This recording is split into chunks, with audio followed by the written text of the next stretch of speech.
Di Pulau Mabul ni terdapat sebuah perkampungan bajau darat.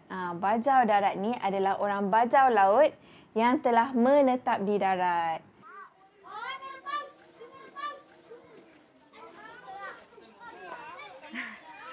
Senyum nampak gigi? Ketawa. Ketawa. Cakap ketawa. Jadi ketawa.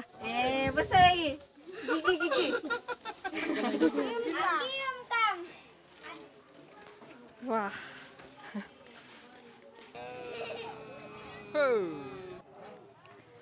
Cik.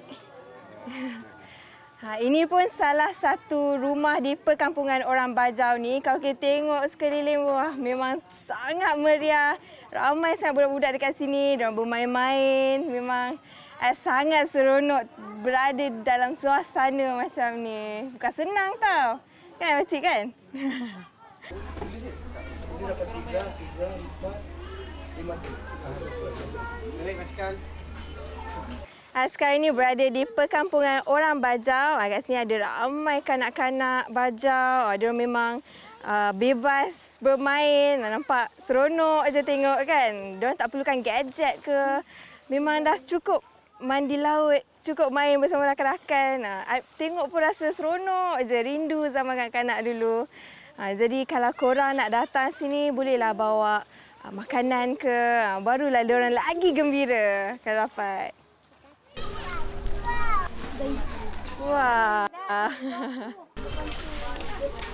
Di samping itu, Aib berpeluang untuk menyaksikan perlawanan bola keranjang.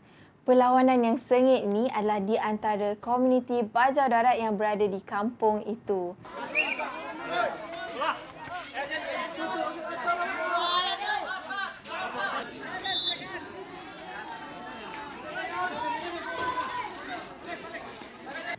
Perlawanan bola keranjang ni memang terkenal di sini kerana ia adalah salah satu budaya yang dibawa daripada Filipina.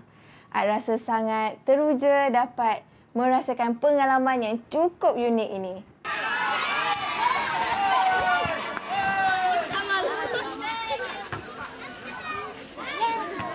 Di perkampungan ini, kebanyakan daripada mereka adalah nelayan dan mereka juga menjual hasil daripada persekitaran mereka seperti kelapa, ikan dan juga makanan laut yang lain. RM5. RM5. 1 siat. Dah, tebal tu. Sedap.